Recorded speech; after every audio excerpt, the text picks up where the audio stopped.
I'm Rolene Marks. This is the Israel Brief, brought to you by Lay of the Land, and you know we bring you those top stories making headlines here in Israel every Monday to Thursday across our various platforms. Stay tuned till the end where you can find us on social media. But wow, as we say in Israel, never a dull moment with our politics, and today has been no different. Israelis woke up to the news that Chave Knesset, or MK, Idit Silman, has resigned from the coalition. Now, she was from Naftali Bennett. He is the Prime Minister and also the chairman of the right-leaning Hayamina HaChadash faction. Now, of course, everybody's asking the million-shekel question: what happens to the Knesset now? Will it dissolve? Well, for the time being, no. So while the number of seats between the Knesset and its opposition are equally matched at 60 to 60, now comes the scramble to prevent the coalition from collapsing. So how is this possible? Well, first of all, it's got to be prevented that more members of Knesset defect to the opposition. Now, it's not clear if Idit Silman is defecting to the Likud party. They have offered her a place. That's not clear yet. But at the moment, the onus will be on coalition parties to prevent any of their members from defecting to the opposition. The other situation is that there could be a major influence from outside of the Knesset, i.e. like the Prime Minister resigns, and that is highly unlikely. The other thing that would dissolve a coalition or a government would be failure to pass a budget. Now, our coalition government managed to pass the budget for this year at the end of last year, so that saves that happening. So the only other thing, which is quite massive and unlikely to happen, is there could be a vote of no confidence. That is unlikely to happen. So the immediate scenario would be to prevent any more members of the coalition defecting to the opposition, and therefore keeping the coalition in its current format as intact as possible. The coalition would have to stay in its current form at least until the 31st of March 2023, when it will go towards moving to pass a budget. Are you confused? Is it all complicated? Don't worry, so am I. But at the moment, Naftali Bennett of Yamina Chadash is having meetings with members of his faction to ensure that they stay within the party, stay within the coalition. We do know that Idit Silman has been given extra security following some very threatening language on her social media. Now, unfortunately, it is no surprise. Israelis are really, really angry. We are in the middle of a very, very volatile time. We have had a spate of terror attacks in recent weeks, and any kind of turmoil would be most unwelcome, especially now as the Knesset is also on its hiatus and we head into Pesach.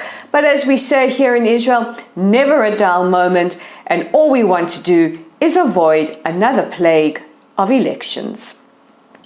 We now go to our Defense Minister Benny Gantz, who spoke with Palestinian Authority President Mahmoud Abbas last night.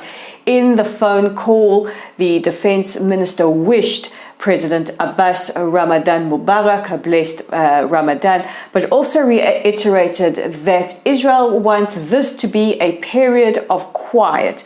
We will be approaching Pesach or Passover next week, as well as Easter, and Israel is central to the three Abrahamic religions, and we really want this, at least the next month or so, to pass without any major upheaval. The Defense Minister reiterated that Israeli security forces will be doing everything possible to prevent any further terror attacks, but also reassured Abbas that Israel will be giving more concessions to civilians from the West Bank wanting to come in for the holy observances of Ramadan. Now, yesterday we brought you the story of Israeli citizen Fida Kilwan, who was arrested in the United Arab Emirates shortly after she arrived in 2021 at the invitation of a friend of hers, a Palestinian living in Dubai, to come there and work. She was found to be in possession of at least 0.5 kilogram of cocaine, and the Emirates have put her on trial, and the verdict is the death penalty. Now, speaking to I24 News earlier today, former prosecutor to the ICC, that's the International Criminal Court, said it's highly unlikely that while the death penalty is in place, that it will be enacted. We do know that the Kilwan family are trying to do everything in their power to appeal to the Israeli authorities to try and intervene on her behalf. However, the prosecutor says the state of Israel will not want to get too involved in legal matters in the Emirates or seem to be too critical of their own legal processes. However, if the worst comes to worst, there could be a possibility that Israel will try and apply for clemency. And of course, we will bring you any updates on this as it progresses. And our final story takes us to Ukraine, and according to Army radio, officials within the Foreign Ministry have said that Israel is deciding whether or not to send protective vests and flak jackets to Ukraine.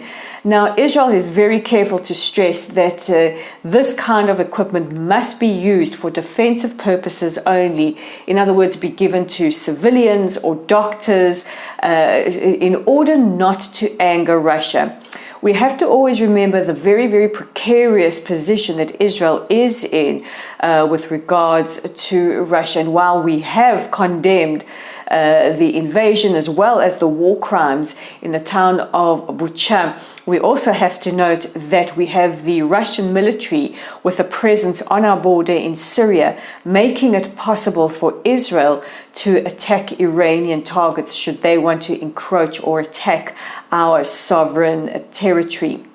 We do have confirmation from the Foreign Ministry that these ideas are being discussed, and the final decision to send these vests or flak jackets does rest with Prime Minister Bennett and Foreign Minister Yair Lapid.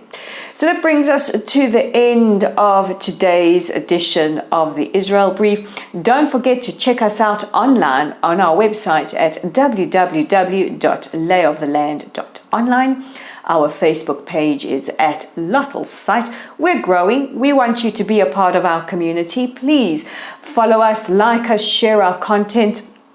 Our YouTube channel, where many of you are watching this now, is at the Israel Brief, and we would love it if you click on that big red subscribe button, because that way we get the news from Israel out to as many people as possible. And of course, we're on Twitter, and you can interact with us there at Lay of the Land 5. I'm Rolene Marks. Thank you for watching. This is the Israel Brief, and don't forget, we'll do this all again tomorrow.